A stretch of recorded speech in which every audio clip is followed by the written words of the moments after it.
Eu diria que na velocidade como as coisas mudam hoje no mercado, a criatividade é vital para a sobrevivência do profissional. A pessoa que sai da faculdade e entra no mercado carregando informações que ela vai descobrir depois podem nem valer mais quando ela sai da faculdade. Ela vai ter que se atualizar continuamente, vai ter que ser criativa para encontrar soluções, para preencher essas lacunas de falta de conhecimento que ela vai perceber assim que sai no mercado. Para ser criativa é preciso você saber encontrar infinitas maneiras de realizar algo usando recursos finitos. Para a pessoa criativa, sempre existe uma outra maneira de se fazer a mesma coisa. E essa pessoa nunca se dá por satisfeita, enquanto ela não encontra uma maneira nova. O criativo não se acomoda. A criatividade até costuma diminuir à medida que os anos passam. As pessoas mais novas parecem ser mais criativas porque elas ousam mais. Beethoven tinha 12 anos quando já compunha sinfonias inteiras. Michelangelo tinha 29 anos quando esculpiu Davi, uma das suas obras mais famosas. Noel Rosa tinha 27 anos quando morreu e já tinha deixado uma obra muito grande. A lista é grande. Blaise Pascal inventou a máquina de calcular aos 19 anos. Benjamin Franklin escrevia para um jornal aos 15 anos de idade. Thomas Edison, com 15 anos também, já publicava o seu próprio jornal. Louis Braille, criou o código Braille, a linguagem para cegos, quando ele tinha 15 anos, nessa idade. Bom, a criatividade ela envolve usar o cérebro de maneira diferente, fazendo as informações percorrerem caminhos não usuais. É claro que essa é uma explicação bem simplista, né?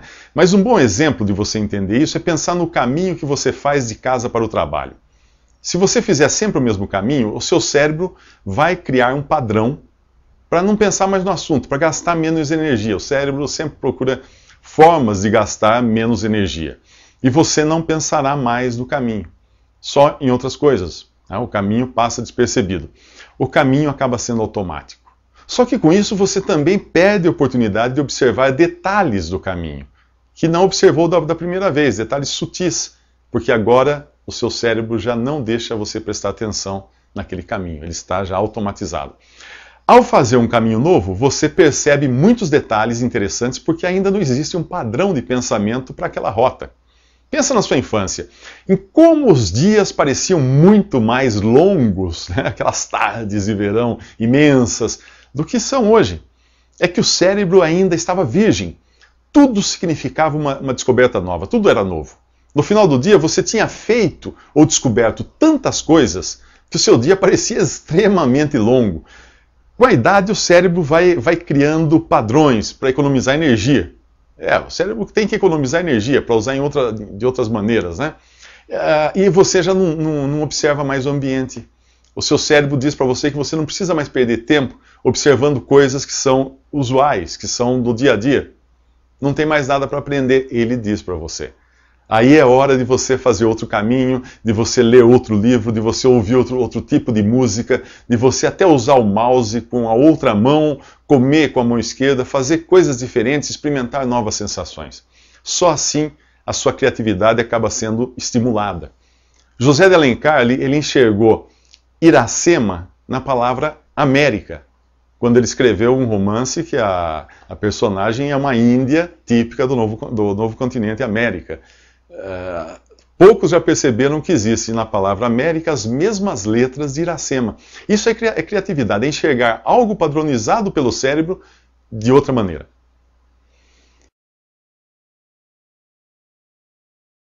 Bom, a criatividade costuma se desenvolver melhor em ambientes pouco organizados, onde não existam ainda padrões, onde as coisas ainda precisam ser feitas, onde não exista padrão ou pressão para se utilizar padrões.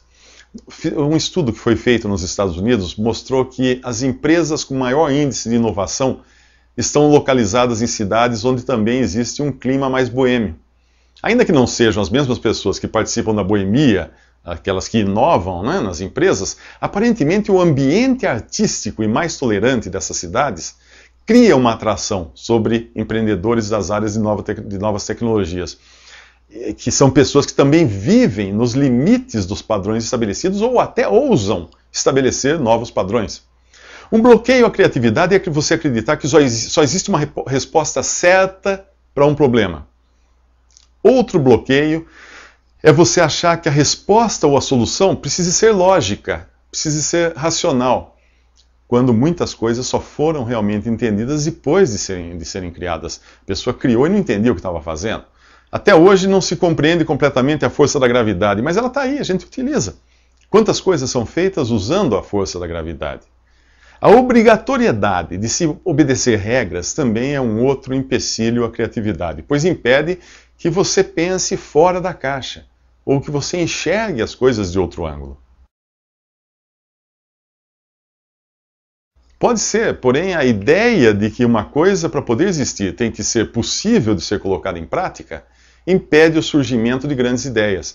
Muito da tecnologia que nós usamos hoje foi inventada por escritores de ficção científica, que viveram no passado e não se preocupavam com o que os outros iam pensar do que eles estavam escrevendo. Eles tinham liberdade para descrever viagens à Lua, submarinos, foguetes, computadores, coisas desse tipo que só anos depois elas seriam viáveis ou seriam colocadas em prática.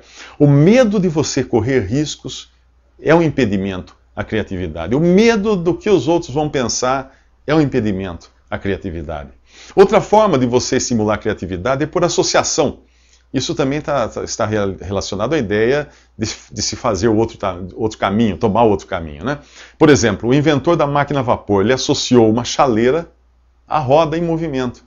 O Henry Ford, inventou a linha de montagem depois que ele visitou uma linha de desmontagem de bois num desses matadouros, onde os açougueiros ficavam todos parados e quem andava era o boi pendurado num gancho. E cada açougueiro cortava, tirava apenas um corte da carne.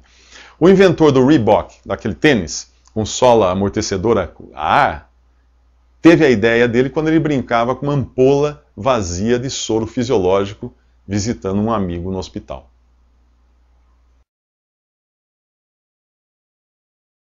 Sim, geralmente são pessoas bastante disputadas no mercado, quando são empresas inovadoras que buscam essas pessoas, obviamente.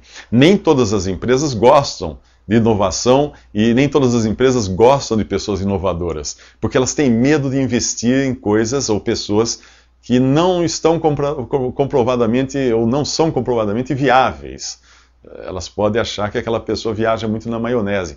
Então você sempre terá oportunidades para pessoas criativas e para pessoas sem criatividade. Mas, obviamente, serão as primeiras, as criativas, que crescerão mais rápido. Pessoas criativas geralmente também não permanecem em empresas pouco inovadoras. Ou, quando permanecem, elas acabam tendo uma ocupação paralela, um hobby, alguma outra atividade, onde ela possa dar vazão àquela criatividade. É claro que há profissões que devem ser 100% criatividade colocada em prática. É o caso dos inventores, publicitários, escritores, atores, criatividade. Outras são mais rotineiras, mas nelas os criativos também acabam se revelando. Quando eles encontram maneiras melhores, maneiras mais rápidas, maneiras mais inovadoras de executar uma rotina que as pessoas executam há anos. Um programa de computador, o que é? Nada mais é do que uma série de rotinas em uma sequência lógica. Mas veja como os programas evoluíram em poucos anos. Sempre aparece alguém com uma ideia melhor para aquela mesma rotina.